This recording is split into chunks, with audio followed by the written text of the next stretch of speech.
Assalamualaikum warahmatullahi wabarakatuh. Ya, balik lagi di channel WDP ya, sama gue Dado. Kali ini gue mau membahas ya, ada sebuah podcast dari Denis Arista yang mengundang asosiasi para dukun, perwakilan para dukun, yang di dalamnya itu memuat pernyataan-pernyataan yang meresahkan bagi gue gitu. Makanya gue agak sedikit gregetan untuk menyampaikan ini kepada penonton WDP. Ya, jadi gue di sini nggak mengambil videonya secara full ya, karena memang sangat panjang. Jadi pernyataan-pernyataan apa aja yang pengen gue komentarin di sini. Ya, oke, kita lihat videonya. Sampai pesantren itu azimat itu secara hukum Islam 4 madhab itu diperbolehkan. Kita siap. Pengen gue utarakan ya, tadi dia ngomong bahwa azimat itu diperbolehkan, karena yang gue tahu ya, yang diperbolehkan itu yang seperti apa gitu. Harusnya dijelaskan terlebih dahulu azimat yang seperti apa. Karena yang gue tahu di sini azimat itu ada dua macam ya. Pertama adalah azimat yang tidak menggunakan ayat-ayat Al-Quran. Nah ini jumhur ulama sependapat ya, tidak ada perbedaan bahwa itu mengharamkan ajimat yang tidak menggunakan ayat-ayat Al-Quran. Tetapi yang kedua, ada ajimat yang menggunakan ayat-ayat Al-Quran ya, bacaan-bacaan dari ayat-ayat Al-Quran ya, yang ditulis di kertas, di kain dan lain sebagainya, seperti itu. Di sini ada perbedaan pendapat dari para ulama. Ada ulama yang membolehkan dan ada ulama yang melarang. Tetapi yang paling kuat adalah ulama-ulama yang melarang. Kenapa? Alasannya apa? Karena di sini bisa terjadinya potensi untuk menghinakan ayat-ayat Al-Quran itu sendiri. Ya. Yang pertama, kita pakai ajimat dari bacaan-bacaan ayat Al-Quran. Secara tidak sadar kita ke toilet, kita buang air besar, buang air kecil, ya kan? Melakukan hal-hal yang bagaimana. Dan ini bisa menghinakan ayat-ayat Al-Quran tersebut, ya kan? Dan juga misalkan kita lupa, terjatuh ajimatnya, terinjak oleh orang. Itu alasan yang pertama. Alasan yang selanjutnya adalah hal kayak gini tuh bisa dimanfaatkan ya, bagi orang-orang atau oknum-oknum yang menggunakan ajimat-ajimat yang merupakan tidak dari ayat-ayat Al-Quran. Bisa dimanipulasi. Seperti kayak sekarang kan banyak bacaan-bacaan tuh kayak semacam raja-raja ya, yang tulisannya tuh seperti bahasa Arab ya kan? Ada yang bahasa Arab. Kan orang melihatnya, wah ajimat nih dari ayat-ayat Al-Quran. Ya kan? Ajimat ini padahal itu tulisannya bukan dari ayat Al-Quran. Cuma bahasa Arab aja gitu. Sehingga ini akan dimanfaatkan oleh orang-orang yang seperti itu. Oke. Ya, itu yang pertama. Kita lanjut ya videonya. Lah itu babu runcing kok bisa ngelawan, bisa 10 November ngelawan pemenang perang dunia kedua itu dari mana gitu loh. Bisa seperti itu. Nah itu jadi kalau nggak orang supranatural yang ini ya Gus ya. Tadi soal bambu runcing ya. Kok dulu pahlawan-pahlawan kita dengan bambu runcing ya kan bisa melawan penjajah dengan senjata-senjata yang modern ya kan, menggunakan senapan, mesiu, tank katanya dan lain sebagainya. Ya, itulah dimana saatnya pertolongan Allah Subhanahu wa Ta'ala datang dalam waktu yang tepat. Makanya di video gue sebelumnya yang membahas tentang ilmu kekebalan, di mana sebetulnya ilmu kebal itu tidak bisa digunakan kapan aja nih kita mau pakai tuh ilmu kebal, nggak bisa bos. Dipamerkan, dipertontonkan bahwa kita mempunyai ilmu kebal itu nggak bisa. Nah yang seperti ini dulu pahlawan-pahlawan kita berjuang, ya kan? Selain karena mereka berusaha dan berdoa memohon kepada Allah agar dibenangkan untuk mengusir penjajah, disitulah saatnya pertolongan Allah datang. Sehingga mustahil bambu runcing bisa melawan senapan. Seperti itu. Oke, selanjutnya. Kan masyarakat manapun di Indonesia kalau mau belajar melihat dunia lain tanpa puasa, hanya wirid 1 jam langsung pengisian, monggo kalau Mbak Denis mengizinkan. Katanya kalau bisa mau melihat makhluk lain, silahkan dalam waktu 1 jam wirid itu bisa. Buat apa? Buat apa orang mempelajari ilmu-ilmu seperti itu? Manfaatnya untuk apa? Yang sudah jelas-jelas di mana Allah Subhanahu wa taala mengatakan dalam Al-Qur'an bahwa manusia itu tidak bisa melihat atau mengetahui hal-hal yang gaib.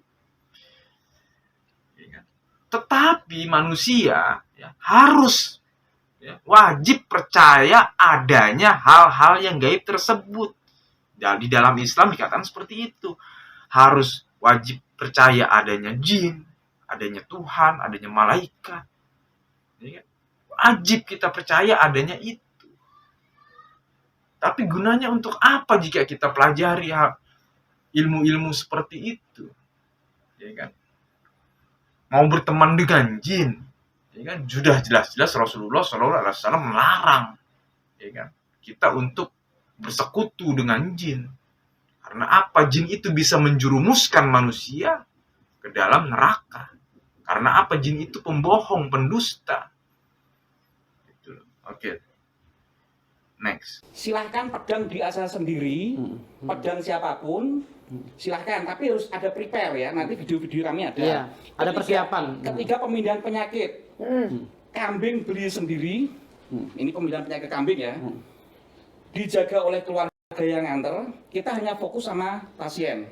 Kalau pasiennya sakit jantung, nanti kambing dibedah oleh keluarga pasien. Sakitnya pindah ke kambing. Bisa itu? Bisa. Luar biasa ya. Jadi ini soal pengobatan, saudaraku. Jadi suatu penyakit yang dari manusia dipindahkan ke tubuh hewan gitu. Sehingga katanya manusianya sembuh. Ini luar biasa.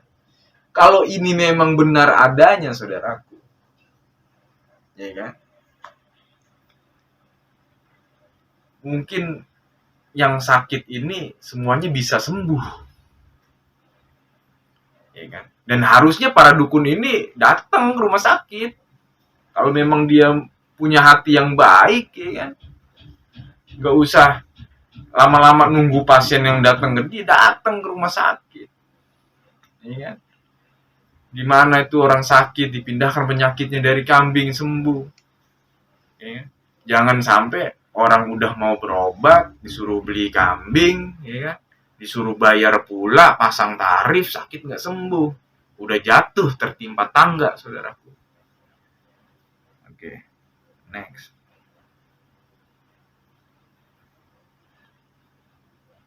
Demi Allah demi Rasul, baru-baru ini gue pernah lihat jin.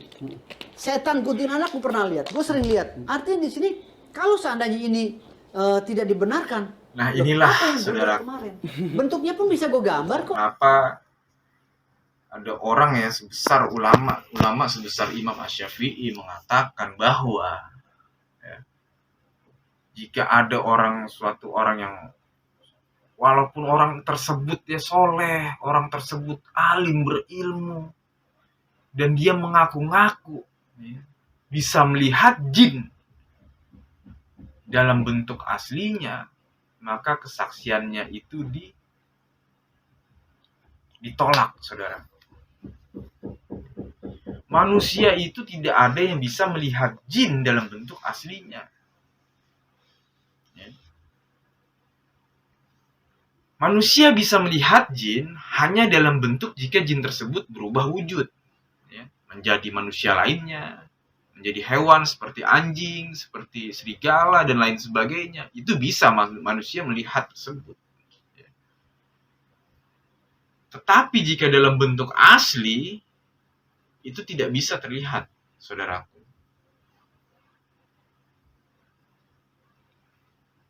Kita lanjut. Kakek lu nikah sama jin? Iya. Tanya aja orang kampung Nah, gua, ini kakek gua lagi nikah ya, sama jin, nikah istrinya dengan ada. jin. Apakah ini diperbolehkan oleh syariat Islam atau bagaimana? Atau memangkah bisa nikah dengan jin, ya kan? Berarti anaknya jin atau manusia? Secara logika ya jin itu kan berbeda alam dengan kita. Ya. Contohnya. Nabi Sulaiman bisa mempunyai murid-murid dari jin, pasukan dari jin. Itu Ratu salah Bilqis satu istrinya dari kalangan jin. Tapi Gitu nanti loh. dia bisa bantah, itu kan zaman Nabi Sulaiman. Loh. Makanya ini perlu Lah sekarang dipertegas. Siti Hawa itu sopo? Iya, makanya Siti Nabi Hawa itu Sulaiman bisa melihat jin. Ya memang Nabi Sulaiman itu ya jin itu tunduk kepada Nabi Sulaiman. Bahkan bukan hanya Nabi Sulaiman saja. Nabi Sulaiman bisa berbicara dengan hewan dan lain sebagainya. Itu apa? Mukjizat. Ya, mukjizat seorang nabi. Apakah kita ini yang ada di zaman sekarang ini ya, manusia biasa, ya kan? Yang zaman penuh dengan fitnah ini, banyak godaan-godaan untuk melakukan maksiat dan segala macamnya, ya kan? Itu seolah-olah bisa melebihi nabi gitu loh. Bisa sewaktu-waktu seakan-akan jika kita ingin melihat jin, kita bisa langsung melihat jin seperti itu. Saudaraku. Ya kan? Ini nggak masuk di akal, nggak masuk di logika, saudaraku. Di zaman yang seperti sekarang ini. Ya. Pada saat Imam Syafi'i saja melihat tumit seorang wanita saja, ya, aurat ya, berarti kan itu aurat, saudara. Tumit, ya. Imam Syafi'i mengatakan hal tersebut bisa melupakan ingatan dan hafalan. Ya kan? Walaupun dengan amalan-amalan yang bagaimana manusia pada saat zaman sekarang ini bisa mengaku-ngaku melihat jin. Aduh, ini udah harusnya ya sekarang ya harus turun tangan adalah Majelis Ulama Indonesia. Ini harus segera cepat diambil tindakan supaya nggak terjadi kegaduhan ini di mana di masyarakat. Tidak terjadi kegaduhan, tidak terjadi penyesatan akidah, ya kan? Karena sangat bahaya loh ini, ya kan? Kalau MUI tidak mengambil peran gitu loh, tidak menyelesaikan permasalahan ini, tidak memberikan suatu komentar, fatwa dan lain sebagainya. Oke, misalkan bagi orang-orang yang melihat video tersebut ya, akidahnya lurus, ya kan? Imannya kuat, mungkin mereka akan terbentengi. Tapi bagaimana dengan orang-orang yang akidahnya masih goyang gitu, saudara? Yang imannya masih lemah. Dikhawatirkan ini akan terseret terhadap hal-hal yang menjerumuskan ke dalam kemusyrikan, saudara. Ini harus diambil dengan tindakan dari MUI.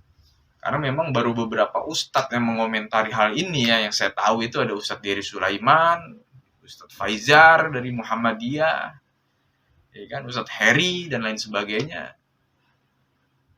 Kalau ini ada dari MUI akan lebih kuat, ya kan? Jadi permasalahannya sebenarnya apa gitu loh. Jadi bisa diselesaikan secara cepat, gitu, saudara. pemain jin itu harus dipilih-pilih. Kalau emang bisa kita kendalikan, ya kita kendalikan. Maksudnya, tapi kalau memang membawa mau madorot yang mengendalikan besar, jin. yang penting Mau mengendalikan jin, biar jin tunduk sama kita, gitu, sama manusia. Dan inilah yang dikhawatirkan oleh Rasulullah SAW. Jika kita mempelajari ilmu-ilmu yang semacam kayak gini ya, ilmu-ilmu sihir, ilmu-ilmu yang lain sebagainya, jin itu sangat pintar untuk mengelabui kita, ya, untuk menjerumuskan kita agar apa? Kita bersekutu dengan dia. Bukannya jin tersebut menjadi tunduk sama kita, kita suruh ini bisa, ini suruh ini bisa, suruh ini mau gitu.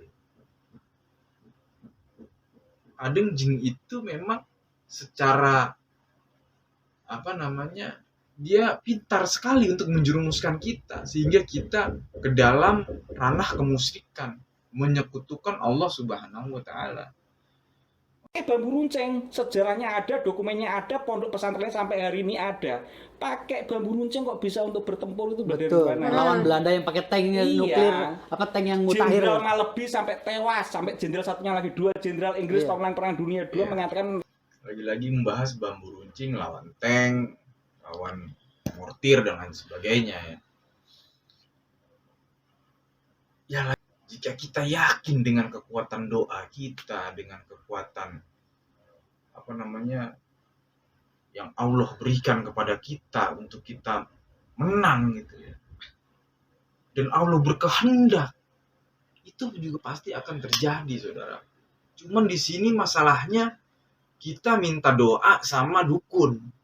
Ya dukun, doain saya dong biar warung saya laris, bla bla bla segala macem. Ya, biar saya enteng jodoh, biar saya ini, biar saya itu. Dukun minta tarif. Oh, kalau buat penglaris sekian, kalau buat enteng jodoh sekian, menyembuhkan penyakit sekian, kena santet sekian. Inilah permasalahannya. Kalau kita minta doa mungkin kepada kiai, kepada para habaib ya, itu sah-sah aja, boleh-boleh saja kita meminta doa kepada orang-orang yang soleh ya. Ya kan? Bahkan kita seharusnya itu tidak usah jauh-jauh pergi ke dukun untuk minta-minta doa. Di dalam rumah kita sendiri ada doanya yang lebih mustajab daripada waliullah. Yaitu siapa? Doa kedua orang tua kita.